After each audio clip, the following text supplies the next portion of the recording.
सर्वांना श्री स्वामी समर्थ. उद्या लक्ष्मीपूजन आहे. तर लक्ष्मीपूजनाची मांडणी या पद्धतीने असावी. तुम्हाला जशी स्क्रीनवर दिसत आहे त्या पद्धतीने लक्ष्मीपूजनाची मांडणी करा. थोडाफार बदल झाला तरी काही हरकत नाही, पण या सर्व गोष्टी आपल्या पूजनात मांडणीत असावी याची काळजी घ्यावी, एवढीच विनंती तुम्हाला.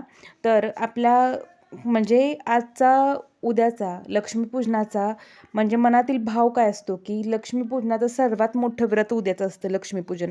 तर बळीच्या बंदिवासातून माता लक्ष्मीची सुटका झाली. लक्ष्मीकारक व्रतापैकी एक म्हणून लक्ष्मीपूजनाचं खूप महत्त्व आपल्या हिंदू धर्मात आहे. दिवाळीचं महत्त्व अनन्यसाधारण आहे. लक्ष्मी कुबेरांना पूजन किंवा किंवा प्रसन्न करून घेण्याचा हा उद्याचा दिवस आहे. या पद्धतीने जेव्हा आपली मांडणी होते तर आपल्याला काय करायचं आहे, चित्रात दाखवलं तुम्हाला जसं स्क्रीनवर दिसत आहे त्या पद्धतीने देव्हाऱ्यासमोर आपल्या मांडणी काढून घ्या. त्यानंतर एक स्वस्तिक काढा. त्यावर बाहेर पूजा करून आणलेली नवीन किरसुनी ठेवायची आहे. ज्या पद्धतीने मांडणी दिसते त्या पद्धतीनेच ठेवायचं. तर त्याच्यासमोर आपल्याला पाटावर डाव्या बाजूला लक्ष्मीनारायणांची प्रतिमा जी दिसत आहे ती ठेवायची. त्याच्यासमोर 2 स्वतंत्र जोडपानांवर कोजागिरी पौर्णिमेला आपण बघा कुबेर यंत्र श्रीयंत्र मांडलं, त्याच पद्धतीने तुम्ही कुबेर यंत्र श्रीयंत्र मांडायचं व कुबेराची व लक्ष्मी देवींची सुपारी जी आपण कोजागिरी पौर्णिमेला मांडली तीच इथे मांडायची आहे.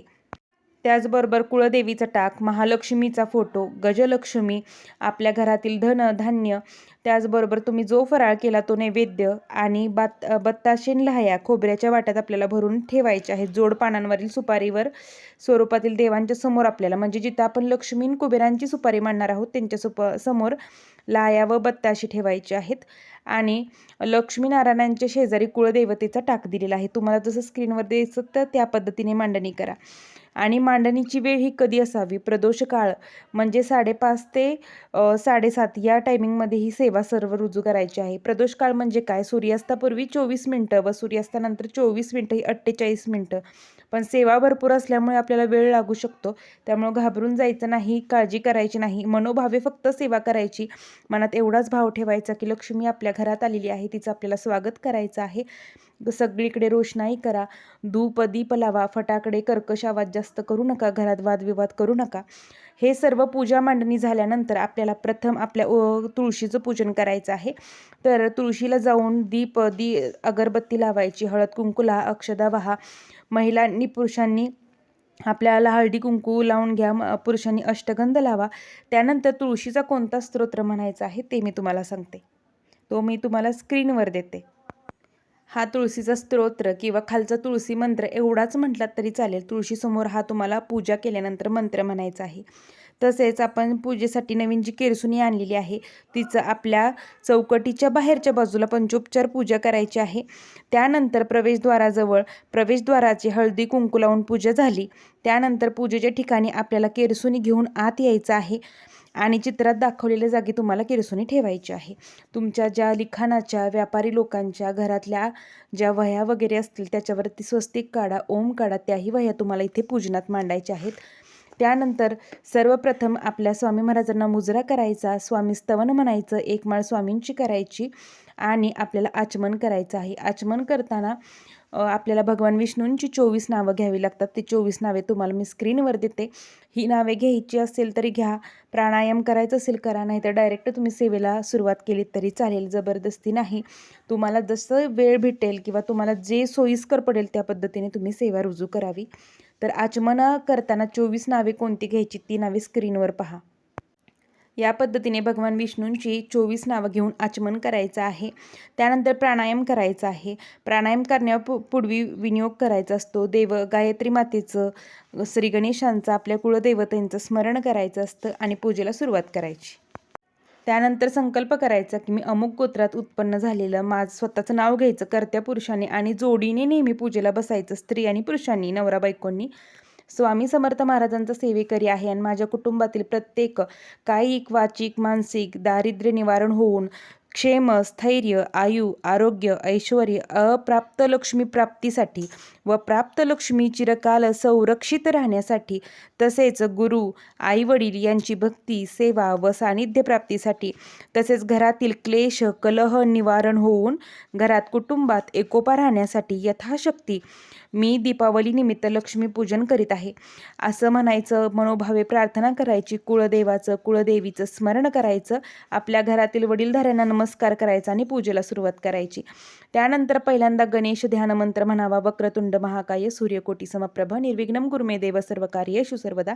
त्यानंतर कुटुंबातील सर्व सदस्यांनी सामूहिक श्री गणेशाच्या मूर्तीला अथर्व शीर्ष म्हणून अभिषेक करायचा आहे, 1 वेळा करायचा. नंतर पूजेच्या कलशात गंध, अक्षदा, हळदी कुंकू लावून आपल्याला कलश पूजन करून घ्यायचं आहे. आणि सप्तनद्यांचं म्हणजे ज्या नद्या आपल्या आहेत त्यांचं स्मरण करून ओम पुंडरीकाक्षाय नमः म्हणून पूजेच्या तांब्यातील पाणी सर्व पूजा साहित्यांवर स्वतःवर शिंपडायचं, जो आपण कलश पूजन करतो त्यातील पाणी. आणि मी काय आधीच्या व्हिडिओत सांगितलं की सकाळी आपल्याला अभिषेक करून देव सर्व ठेवायचे आहेत. तर सकाळी ज्यांनी अभिषेक केलेला असेल त्यांनी संध्याकाळी करायची गरज नाही, पण तरीही तुम्हाला जर वेळ असेल तर तुम्ही एकदा कुळदेवीच्या टाकावर श्रीसूक्त म्हणत अभिषेक करायचा आहे. त्यानंतर तो टाक पुसून जागेवर आपण जिथे पूजा अशी मांडलेली आहे तिथे टाकाच्या जागी टाक कुळदेवीचा ठेवा, त्याची षोडोपचारी पूजा करा. आणि त्यानंतर श्री लक्ष्मी मातेच्या फोटोला हळदी कुंकू, अक्षदा, धूप, दीप दाखवा व लक्ष्मी मातेचा ध्यानमंत्र म्हणायचा. तो ध्यानमंत्र तुम्हाला स्क्रीनवर देते. हा ध्यानमंत्र म्हटल्यानंतर सर्व देवतांना जी आपण पूजा मांडली त्याला अक्षदा, हळद, कुंकू, फुले, तुळशीपत्र वाहून पूजन करायचं, धूपदीप ओवाळायचा. आपण जेवणाचा कोणता नैवेद्य केला आहे, फराळ, लाह्या, बत्ताशी इत्यादी सर्वांचा नैवेद्य गायत्री मंत्र म्हणून दाखवायचा व त्यानंतर माता लक्ष्मीला प्रार्थना करायची आहे. तर ती प्रार्थना स्क्रीनवर दाखवते, त्या पद्धतीने करा. त्यानंतर ही लक्ष्मीला आपल्याला प्रार्थना करायची आहे. आणि ही सर्व प्रार्थना करून झाल्यानंतर आपल्या जे दुर्गा सप्तशती पुस्तक आहे त्यातली तुम्हाला तंत्रोक्त देवी सूक्त वाचन करायचं व तंत्रोक्त देवी सूक्त वाचन केल्यानंतर सर्व आपल्याला क्षमा प्रार्थना म्हणायची आहे.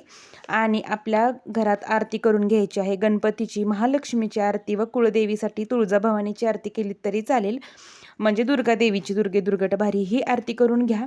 तर आरती झाल्यानंतर घरातील सामूहिक तुम्ही ही सेवा करू शकता किंवा कुळस्त्रीने केली तरी चालेल.